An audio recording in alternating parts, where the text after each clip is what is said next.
Well, hello everybody. We are beginning our Esoteric Astrology Adventure number 42. And this really takes us now to the beginning of the actual book, into a new section. We have been studying the introduction for some 90 pages and some 41 programs, some of them a little truncated, but most of them about an hour in duration. And it is my intention now to begin the meat of the book in a way from page 90 to page 404. As I do this, I'm well aware that if I were able to take the time to think carefully about every point before speaking about it, perhaps there would be somewhat greater accuracy. But the time constraints at the moment prevent me from doing this, and so I hope that the effect of talking the books with you and the ideas offered may be of value. Anyway, we begin with Master DK saying spiritual effects of the zodiacal constellations, and he's going to go backwards, what we would call retrogressing through the signs. I think, that is somewhat to grasp our attention, because the idea of going from Aries to Pisces, through Pisces to Taurus, is quite unusual in ordinary astrology, which usually precedes Aries, Taurus, Gemini, and so forth. But he wants to explain that there are different ways of responding to the zodiacal constellations, and frequently, too, he will use the word signs for constellations. As I say, even though there is a distinct difference between these so-called galaxies, not really galaxies, but he calls them galaxies of stars, which are the constellations, and the concentrated influences of these constellations within the aura of the Earth, there's a very definite difference, but the effect of the energy is the same. We could not receive directly the energy of the zodiacal constellations, but through various transformations along the Dorje path, the path of the figure 8, as we find in around page 610 of Esoteric Astrology. These energies do reach us, and we are able to utilize them, and of course we are influenced by them. You see here's that Dorje diagram that I've been talking about. The beginning with, it says, one of the stars of the Great Bear, though I wonder if that's not a blind for a greater source still. And that's the transcending source, and we reach the transmitting source of 3 major constellations, or zodiacal constellations. Then we come to the Sun, and then we come to the 7 sacred planets and the 4 or 5 non-sacred planets, including the Earth, which is down here, and certain of them will be transmitters of the energies of the constellations. So no matter what particular ray each of these 7 and 4, sacred and non-sacred, may emit, for instance, Jupiter ray 2 and 7, or Mercury ray 4 and ray 3 and ray 5, no matter what may be the ray emitted by these planets, they will also transmit the particular ray of the constellation. So let's just say that Mercury, as an esoteric ruler of Aries, will always transmit the ray 1 of Aries, and perhaps the ray 7 of Aries as well. And Mars will also transmit that ray 1 and ray 7, and Uranus as well. Of course, with Uranus, ray 1 and ray 7 are rays that are emitted by that planet and also transmitted from the constellations. So we have many different ways of receiving the ray energies.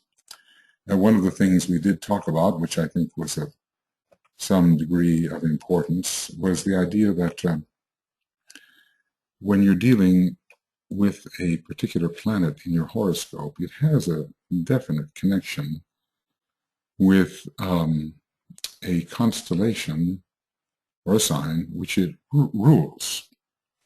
Now, let's take the planet Jupiter. It is the orthodox ruler of both Sagittarius and Pisces. So through the planet Jupiter in your chart will come quite naturally the energies of Sagittarius and Pisces, the constellation with which Jupiter is closely affiliated exoterically. But supposing you are a disciple, then through that planet Jupiter will pass in more potent form the energies of Aquarius, which Jupiter rules esoterically. And suppose you are an initiate of some kind, let's say beyond the 3rd degree, then the hierarchical status of Jupiter will apply, and through that planet will pass the hierarchical energies of Virgo, which in this case rules the monadic plane. So I think we can see that Jupiter will be a transmitter, in a way, of monadic energy to the initiate. So there are many subtleties here in esoteric astrology, many lines of connection which are unsuspected and which we must learn to follow. Anyway, the spiritual effect of the Zodiacal Constellations, says Master DK. I'm now going to outline to you, let's just make sure our screen is showing, and it says that it is, so that's good. I'm now going to outline to you the spiritual effect of the passage of a soul around the wheel of experience. Now, this can be the soul in incarnation or the soul on its own plane. About the soul in incarnation, we might be able to say something about the soul on its own plane and how it experiences astrological energies. We thus far have less to say. So many of us cannot state definitely that we are always conscious as a soul on the higher mental plane. But we certainly can speak of our consciousness within the 3 lower worlds, and we know we are a soul and experiencing consciousness which is at one with the soul on its own plane, even though not always consciously so. So anyway, the spiritual effect of the passage of a soul, let's say we are all Heracles, we are all Hercules, passing around the wheel of experience, either the wheel of consciousness, if we are more advanced, or the wheel of form and personality, if we are simply moving along the path of normal evolution. We will attempt to consider, in the case of each constellation, the general effect upon a soul undergoing experience. From the orthodox angle, as he travels from Aries to Taurus via Pisces, which is the clockwise mode of traveling, and which is evolutionary, but is not the spiritual mode of travel. And then as the disciple, who is awakening to soul consciousness, coming under other influences, other planetary influences, and other stellar influences in a higher way. As that disciple travels from Aries to Pisces via Taurus, this is the counterclockwise mode of traveling, and is the way we are used to considering the turning of the astrological wheel.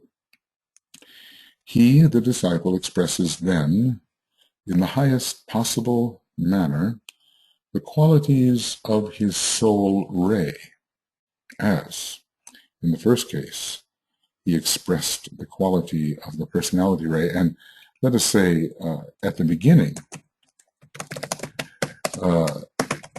of the path of evolution, even the personality ray is not expressed because it has not really emerged. Now, there is a question whether a personality ray is somehow always present in some manner that a master can detect, or whether it is not really present until it emerges much later in evolution. But let's just say when we're dealing with modern man, there are a great many human beings of the present era who are becoming personalities, so we're dealing with millions and millions of people, and they are not, they are no longer in those very early stages of strictly physical or physical-emotional expression. They are increasingly mentally focused and are becoming an I am, a distinct Leonian unit of self-awareness with some degree of uniqueness. They have their own way. They are quite individual in their responses. They are personalities. So those are the people we are largely going to be considering. It would not do us much good. It would not be of much profit to consider those human beings who are at the strictly Lemurian or Atlantean phases of expression and who are not really individuals in the modern sense. They have not differentiated themselves from the mass. They are still subject pretty much to mass feeling, mass thought, very much kama-manasic. So as disciples, we should be increasingly under the influence of our soul ray, which should be emerging sufficiently to be noticed. It is not possible for me to be more specific, and don't we all at times regret that? DK has given us the outline of the new astrology, assuring us that if we follow it with some care and develop our thought along these lines, that we will recognize we've been given enough to really take the science of astrology farther than we thought we could in an esoteric direction. So, like any good teacher, he does leave much to the effort of the student, but he points the student in the right direction. For 80 years now, we've been pointed in the right direction, and we can question the degree to which we have succeeded in fulfilling some of the indications. I seek only to give certain spiritual implications and hints, and to convey a general idea of the effect of the great illusion upon resultant conditions. We are all bewildered by that which occurs within the three worlds. I think we can think of the great illusion in a limited sense as that which occurs within the three lower worlds. And secondly, the result of the great tests which every disciple eventually undergoes as he reverses the wheel of life. And we have talked about the chakric implications of reversing the wheel when the energies which have passed through the higher centers and are expressing in the lower centers reverse their path and are drawn up into expression through the higher centers, and then the individual becomes a super diaphragmatic human being instead of a sub-diaphragmatic human being, and can be considered an advanced human being. That does not mean, of course, that the lower chakras cease expression, because one would die if they did. All seven are needed, at least on a maintenance basis, and have to express in a holy manner in line with the divine plan. All are necessary. So the general bewilderment of our consciousness does have an effect upon the conditions through which we pass in the 12 houses of the horoscope. So DK, although he can give a great deal of information, says he's largely dealing in generalities at first. And here he's ready to begin. Now, you know, so many of us, we say, okay, let's get going with astrology. Let's study Aries and Taurus and Gemini and so forth. But the first 90 pages or so are of very great orienting importance, as they give us the entire overview of esoteric astrology. And they really reorient our consciousness to a new approach to this science. But of course, unless the process of becoming a disciple were occurring simultaneously with this study of astrology, it wouldn't make a great deal of sense, because we would have no human beings to which to apply the more advanced astrological interpretive methods. So we have to continue in our discipleship growth and to notice others who are doing the same if the new astrology is to have real applicability, and if what Master DK says is to make sense to us. Aries the Ram. Strictly speaking, what I have to say now concerns the pure first ray type. Well, you know, many of us have Aries as an important factor in our astrological chart, and we are not pure first-rate types, but he seems to be saying that through Aries, at least at this time, passes the purest example of the first ray. Aries is, excuse me, little adjustment here in the camera. Aries is the,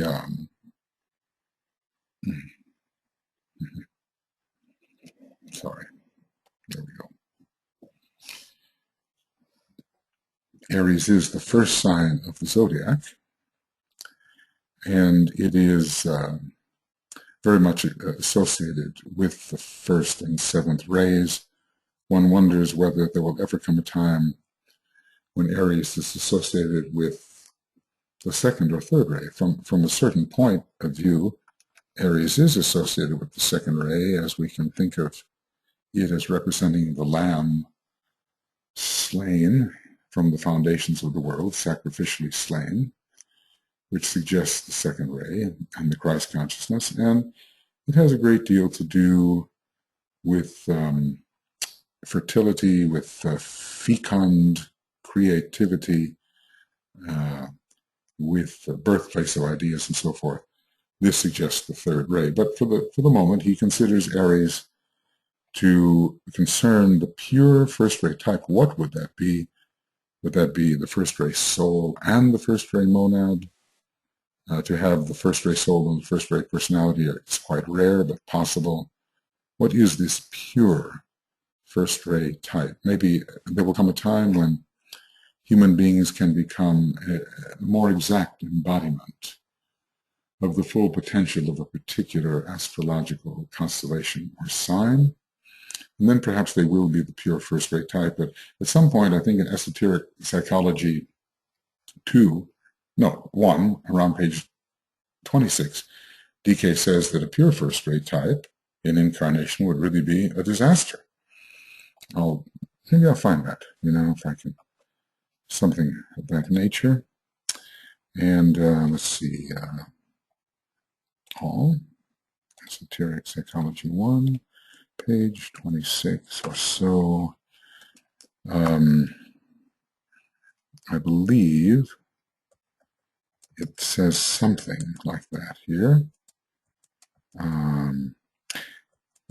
As to first-ray egos, here it is.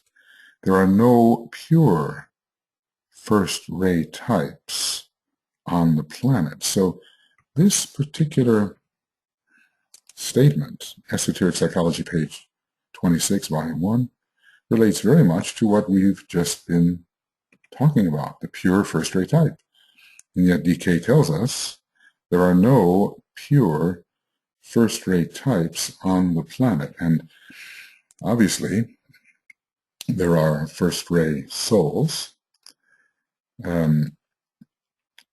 and perhaps some first-ray souls and personalities, but I think what he really means is to have the first-ray soul and the first-ray monad would tend to make you the pure first-ray type.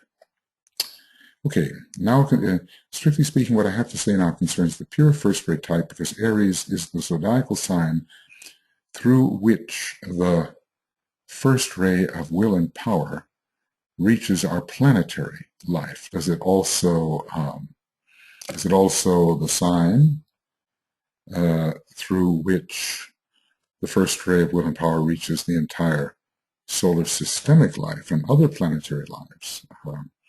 Of this we cannot be entirely certain. And excuse me, it's not the only conduit for the first ray, because at this time, because Leo and Capricorn are also signs through which the first ray reaches our planetary life. But notice that he started to talk about signs. He started talking about constellations, now he's talking about signs. I think we have to get used to the fact that these will be intermixed with no obvious hint to us as to why the change in terminology is occurring where it does.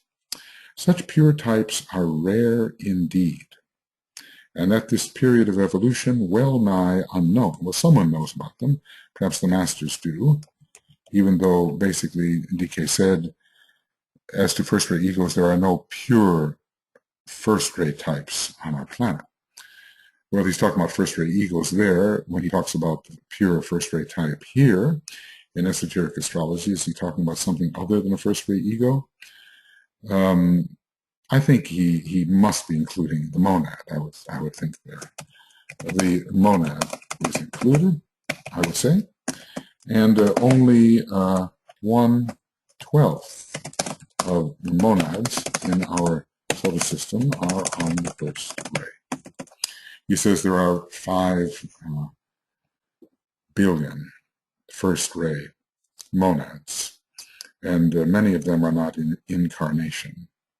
Anyway, well nigh unknown, we can accept that idea. Was Alexander, was Julius Caesar, was Genghis Khan, were they pure types on the first ray? Well, they certainly exemplified the first ray in a manner, in a dramatic manner. Most people are governed by their personality ray, and as the present first ray types are expressing through personalities which are on all the rays, which means when he talks about types, he must mean soul or monad or soul and monad. I would simply ask you to consider that what I have to say from the angle of character effects. Effects in that structure of conduct and thought and feeling which characterize us. I would simply ask you to consider what I have to say from the angle of character effects, of problems presented to the individual and to others, and of quality unfolded. In other words, let us think about the human being in the three worlds principally, and these energies of Aries, how they influence that expressive human being in the three worlds. It is well nigh impossible to be more explicit until such a time as the science of the rays has been further developed. Well, let's see, the day of expert diagnosis is coming, but not immediately, and he tells us that one day we will be capable of diagnosing the rays in an expert manner. For the moment, we have to use an educated guess with respect to ourselves and others. So the full exposition of astrology cannot really be unfolded before the science of the rays is further developed. The astrologer must ascertain the ray type before he will be able to cast the adequate horoscope of the soul.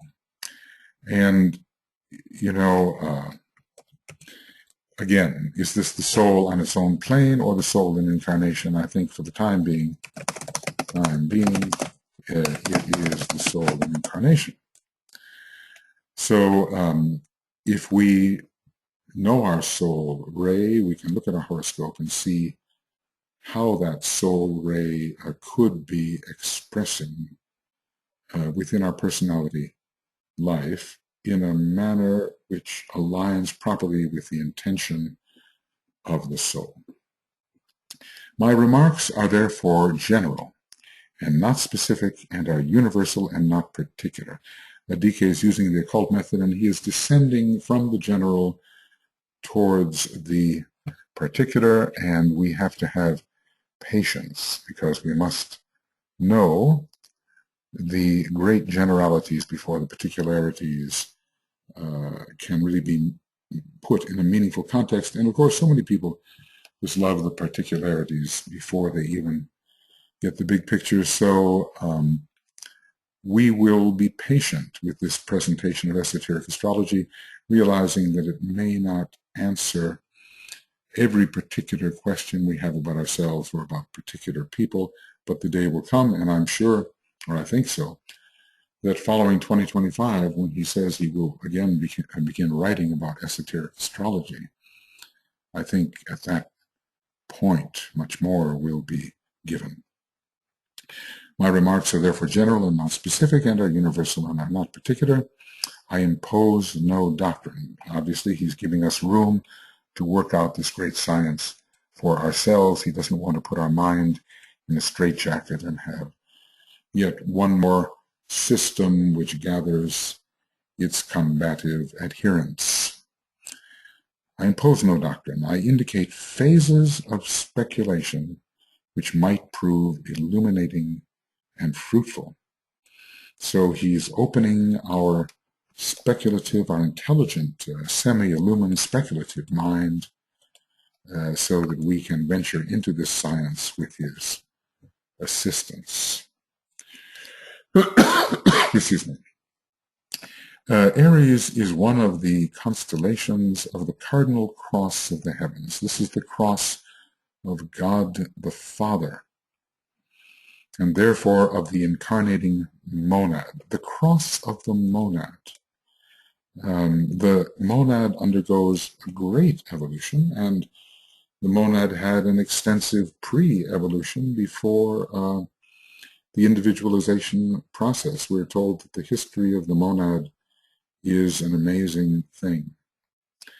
And my own speculations on this show that we don't know how long the universe, our particular universe, has been in expression, but we can be assured that whatever we are as a being was a participant in all of that earlier form of expression. So the monad, maybe not the monad on the cosmic etheric levels, but the essence of being as the monad certainly was a participant. God the Father, in this case, I think we can look at the planetary logos, or perhaps the solar logos. The monad has its definite relation to the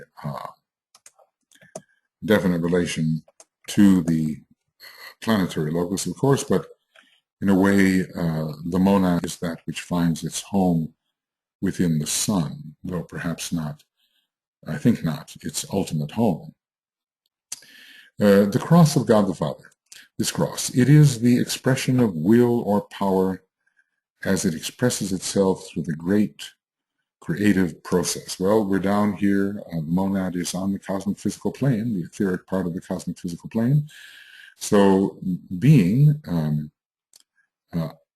in the realm of etheric physical nature, it is about manifestation and what the will manifest etherically, physically, part of the great creative process. And of course, Aries, the fecund Aries, the fount of ideation, is much involved with the great creative process. So this cross that we can only really think about because none of us is initiates of the fourth degree or beyond,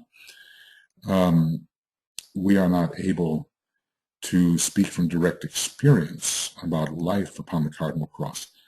We can speak from personal experience about life upon the Cardinal Cross as a human being, but that's not the true Cardinal Cross of being.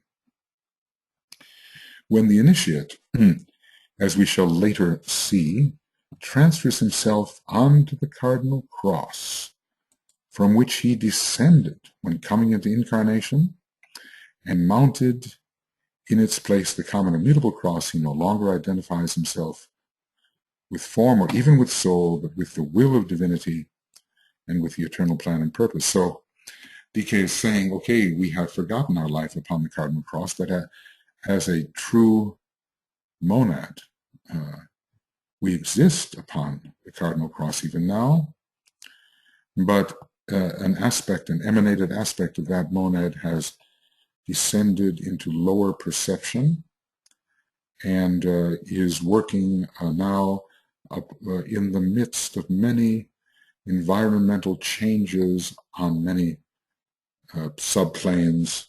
The mutable cross is the cross of many changes of great and constant mutability. But, and so until we have monadic experience or reclaim it, even though as a monad we are upon that Cardinal Cross, we cannot speak of it in our direct experience, but following the third initiation increasingly and beyond the fourth, we shall again know consciously what life upon the Cardinal Cross means. And of course, the great beings, there are only three crosses, the great beings like the planetary and solar logos and the logos of Sirius and other still vaster beings are upon the Cardinal Cross of the heavens, the higher reaches of which we cannot possibly imagine. Really, life upon the fixed cross is of shortest duration. It really lasts from the first initiation through the third, and that's about it. You know, there's still vestiges of fixed cross response on the way to the fourth initiation, but the Cardinal Cross is increasingly influential. At the fourth initiation, no cross is entirely influential. The man steps off all crosses in a way, and following the fourth initiation, he begins to mount the Cardinal Cross, even though at some points it seems to suggest that following the third he does, but there's a definite statement by DK about the fourth degree initiate not being on the Cardinal Cross and not being on the fixed cross. Okay, when the initiate transfers himself onto the Cardinal Cross from which he descended when coming into incarnation, and that means when becoming a soul. the higher mental plane while still remaining a monad, becoming soul while still remaining a monad. That's the mystery, that's the secret of emanation. And mounted in its place the common or mutable cross, he no longer identifies himself with form or even with soul. So following the fourth initiation, when the soul body on the higher mental plane is shattered, broken, dissolved, burned, perforated, whatever method you choose to destroy a causal body, then there is no longer identification with that soul body. There may be some identification with higher forms of consciousness, but the main identification is as being, which has consciousness. That's a whole philosophical issue. So once we transcend that soul identification, the rising monad, which has been immersed in incarnation, realizes that it is the divine will. It is identified with the will of divinity and with the eternal plan projected by the planetary logos, as received from the solar logos, as received from the cosmic logos, as received from the one about whom not to be said, and on and on and on. The eternal plan is probably universal in its scope and purpose, but we can't reach that far. We have to be quite happy with being able to fathom something of the plan of Sanat Kumara, the expression in incarnation of our planetary logos. On the Cardinal Cross, the eternal plan and purpose becomes the initiate's plan and purpose. It becomes his plan and purpose. He knows no other, in a sense which is unknown, even to the initiate of the third degree. And I think, if we look at the Esoteric Astrology book, and we turn, for instance, to page 332, I just got to find that. Oh, that's esoteric psychology. I don't want that. I want astrology. Whoops. All right, that's not going to be, let's just see what I can do there. We will see that under Aries and under the description of the disciple and initiate, we have here recognition and work with the plan, will. So this is a chart which describes the evolution of man in relation to zodiacal signs, and the highest expression of Aries here, recognition and work with the plan, will. Okay, let me get rid of that and get it back again. Okay. Yes. So the initiate is identifying with the eternal plan and purpose, let's just say, in this case, of the planetary logos. It becomes his plan and purpose. He knows no other. I have no other life intention. It's a very powerful mantra which we use in the reappearance of the Christ meditation. He knows no other plan and purpose, and even the initiate of the third degree, who is beginning to really sense the plan, even though perhaps not yet the purpose, does not know the manner in which this high initiate, who is truly on the Cardinal Cross, understands the plan and purpose. He then enters into the council chamber of God. Well, you just about have to be, let's just call it a released monad of the sixth degree, and some fifth degree initiates. Some, but mostly along the first gray line. He then enters into the council chamber of God, but this is usually the prerogative, God, the planetary logos, in this case. Notice what God means here to the Tibetan. It's not the one and only being of cosmos, not the absolute deity of Blavatsky. It's a special case of that one identity, the planetary logos. He becomes a part of the conclave at Shamballa. Now there's a word, conclave, we're going to have one again in the year 2025, and it will be a decisive one in preparing the plans for the actual externalization of the hierarchy and the reappearance of the Christ. He functions no longer simply as a member of the hierarchy upon the mental plane, and of course, let us remember that hierarchy is now also functioning upon the Buddhic plane. In 1925 or so, many of the ashrams focused on the Buddhic intuitive plane and became much more interrelated. He can now function through all three world centers as a monad, through humanity, the hierarchy, and through Shamballa. So we're talking about a very high stage of initiation of life upon the Cardinal Cross. Life upon the Cardinal Cross for the sixth degree initiate. Okay. Aries initiates the cycle of manifestation.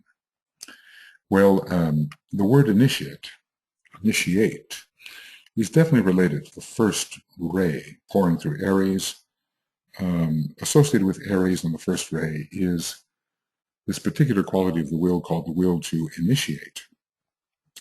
Associated with the seventh ray, which is also one of the rays transmitted through Aries, is the will to express. Another way of looking at that is the will to manifest. The seventh ray, the great ray of manifestation.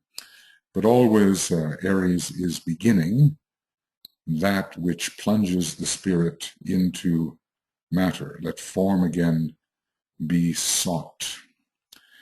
So Aries is the seed descending into the denser realms of perception, there to propel and develop the different types of forms through which spirit can express. Aries is very, very identified with the spirit. Sometimes I think of the soul of India, which is this, ruled by Aries, and its great love of the concept of the absolute self, the Atman, the Brahman, the Parabrahman. All of these have a relationship with the first sign, Aries. Aries initiates the cycle of manifestation. All souls, as individual entities, come into human incarnation for the first time in the sign of Cancer.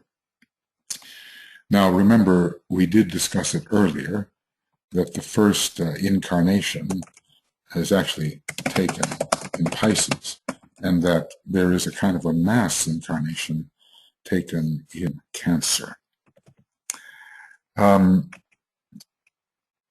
now he's going to tell us something important, because Cancer does represent the dense physical plane, just like of the 5 non-sacred planets. It is the moon which represents the dense physical body, and the earth the etheric, and Mars the astral, and Pluto, I believe, the mental, and the sun the unified personality elemental, and the factor of ahamkara, or a sort of a false individual identity. Okay. So all souls as individual entities come into human incarnation for the first time in the sign Cancer, but do look that up in the book, because it talks about the very first individual incarnation as taken in Pisces, and a kind of a mass incarnation taken in Cancer. Matter of fact, maybe I can find that, because it would be worth confirming that. And here we are. Notice here, this is an Esoteric Astrology 131. We're getting close to that page. Let's see here. He's talking about the 6 potencies which produce release from the bondage of form, entered into in Cancer as far as the mass of humanity is concerned, and by this I mean the birth of the human kingdom, and as in Pisces, as far as the individual is concerned. So, okay, this is, and yet he does seem to tell us that the first individual incarnation as individual entities occurs in Cancer, but it can be as individual entities as part of the mass. And as when we're dealing with Pisces, we have the first, as far as the individual is concerned, it takes some sorting out, I will admit, but I think we should have those two signs in mind. And remember the very interesting mantra associated with Pisces, go forth into matter. It sounds very much like the individual fish is beginning to swim in the ocean of being, the ocean of the lower worlds. And with Cancer, the blind unit is lost. These are early mantras associated with both Cancer and Pisces. I would say both in a way ruled by Neptune, the great ocean, and representing kind of engulfing of the individual consciousness by all the circumstantial energies in the lower worlds, especially the physical world. So anyway, we'll have to sort that out. But it says here, coming into human incarnation for the first time in the sign, all souls as individual entities come into human incarnation for the first time in the sign of Cancer, and then he also talks about Pisces in the individual sense, emerging as mental entities in the sign Aries. This sign Aries does rule the head, and the head is always associated with the brain and with mentality and with the mind. So there's a very simple descent discussed here. The mental entity in the sign Aries as emotional desire entities in the sign Taurus. We know the Buddha, as far as the human being is concerned, the archetypal Taurus came to humanity to help release humanity from the spell of desire, lower desire, and emotion, and emerging as vital entities in the sign Gemini, taking the physical form in Cancer. So, I suppose we could look at the rulers there and associate them in some way. We could say, well, Mars can be associated with the mind, which indeed it rules the five senses, and the concrete mind it can be. That's the ruler of Aries, orthodoxly. We could say that Venus, ruling the power of attraction, can be associated with emotion and desire.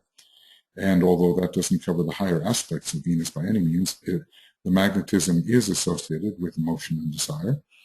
We could look at Mercury, the orthodox ruler of Gemini, and say it is associated with the etheric body and with all of the energy connections via the nadis, subtle filaments of energy connecting all aspects of the etheric body. That's very Mercurian.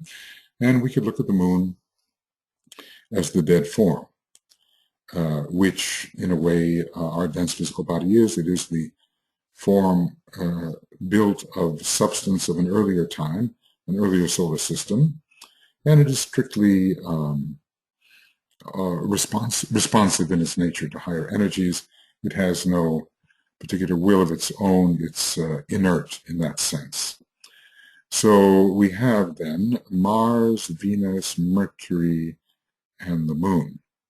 And we can line them up, mental body Aries, emotional body Taurus, etheric body Gemini, dense physical body Cancer. Okay, this is an involutionary subjective cycle. So he's talking about the descent of the soul in incarnation into its vehicles in the days which precede conscious evolution. It is the descent of the soul gradually into the depths of the human substance. And there is, of course, there is a mental body, even in the very beginning, however ill, well, I won't say ill-formed, but however slightly formed it may be. There's certainly an emotional body that will undergo greater growth, and there is an etheric physical body, and that's where the beginning happens.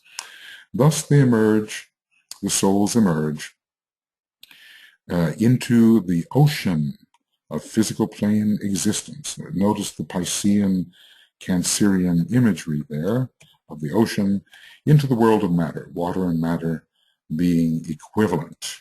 Okay, water and matter are equivalent. Yet the first impulse to descend, presumably, is awakened in Aries. For Aries is the place where the initial idea to institute activity takes form. And this really applies to all levels of Aretian development. Aries gets the idea. It touches that subtle source, which we call ideation. And from the idea comes the suggestion for an action to carry it out. So Aries is the place where the initial idea to institute activity takes form, and in a way Aries then rules the descent into matter, that form again be sought. And this statement is most important about Aries. It is the birthplace of ideas, and a true idea is in reality a spiritual impulse taking form. This is an excellent definition of a true idea. An idea is a being incorporeal, having neither shape nor substance, but giving shape to inchoate matter. So a true idea is in reality a spiritual impulse taking form, subjective and objective. In other words, there are subjective forms and there are objective forms, more tangible, and they all begin with an idea. As a matter of fact, in a way, every being is an idea. Every human being really is an idea. There originates the response of the soul to the highest aspect or quality of deity, because there appears the will to incarnate. So Aries is definitely associated with the will to incarnate the idea, which is the human soul. An idea in the mind of God is taking form, and this all is stimulated by the first ray.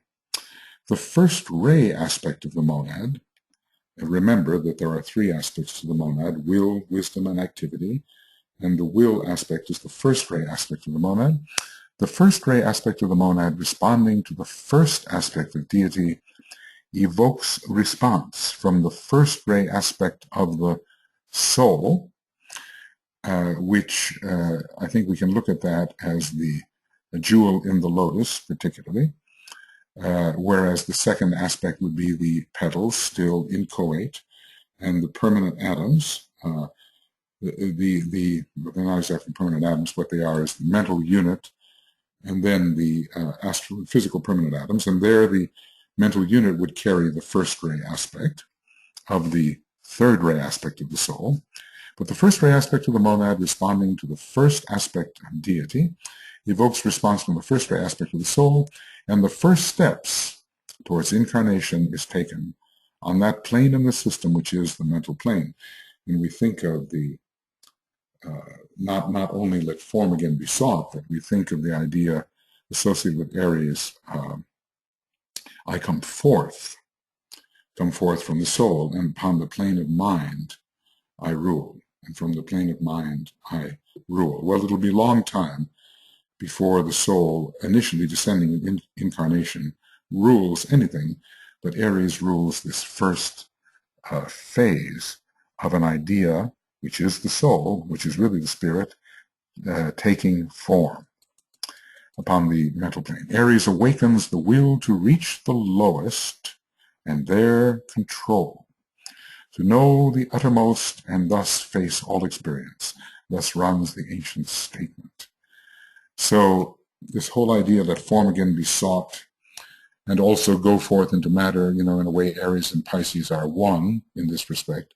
One day they will be, I think, one sign, just the way certain of the signs will coalesce. There is the first ray and the seventh ray connected with Aries. The highest and the lowest will meet. The seventh is the lowest, the first ray is the highest, the mantram for the seventh ray, the highest and the lowest meet. So there is this Vulcanian will to descend through all of the planes of matter in the dense physical body of the solar logos, or more properly, the dense physical body of the planetary logos, reaching the lowest, there to control, as Aries is a first ray sign, conveying the will of control, and to know the uttermost, to know every possible experience, and thus to face all experiences. All right, I think we are reaching the point. We have begun with Aries, and we've reached page 93. So this is the end of Esoteric Astrology Adventure, number 42. From page 90 to 93, we are discussing the first sign or constellation of the zodiac, its association with will, with initiating the process of incarnation from the monadic level as well. Let us say, the first ray aspect of the monad is involved here. And so definitely DK is saying that Aries is associated with the first ray aspect of the monad, which is will. Taurus with wisdom, I would assume, and Gemini with activity. Will, wisdom, and activity. And when we look at this, fellowship, fellowship cosmic fire, and we look at these diagrams, and let's just take a look at this one, which is the one we often use. It's an important one. Here should be will, wisdom, and activity. Will, wisdom, and activity, and Aries is connected with that. Aries will also be connected, I suspect, with the Atmic Plane, although interestingly, the Atmic Plane is ruled by Libra, so there's sort of the first ray Aries in will received by Libra in Atma. But Aries goes straight down to the first ray aspect of the soul, which is the jewel in the lotus, or the central fire, which is latent at the time, though present, at the time of individualization, and then descends through the mental unit, which carries the will power, even though it is a mental unit, carries will, and then descends all the way down so that the spirit may know the uttermost. All righty. Then let us say the great invocation together, this time not in a rushed manner, hopefully. We had a little bit of problem with the last two, because strange things were happening. And Mercury was retrograde, though it is not now. This is the first day it is not. Hopefully we'll do better. Great invocation. From the point of light within the mind of God, let light stream forth into the minds of men. Let light descend on earth. From the point of love within the heart of God, let love stream forth into the hearts of men. May Christ return to earth. From the center where the will of God is known, let purpose guide the little wills of men, the purpose which the masters know and serve.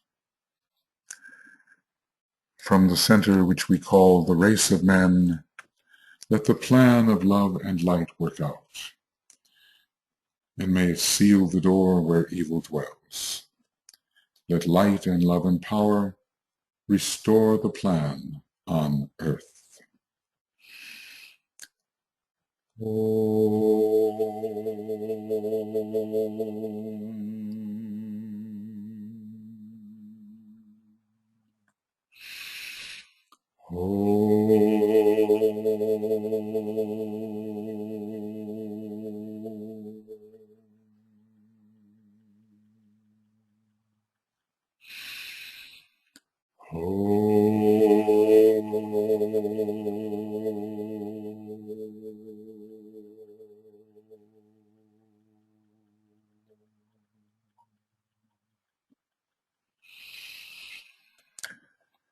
Okay, friends, that's it.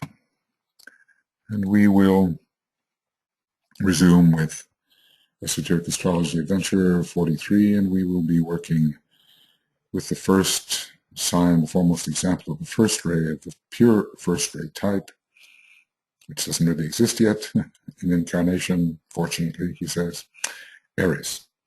Okay, until then, bye-bye.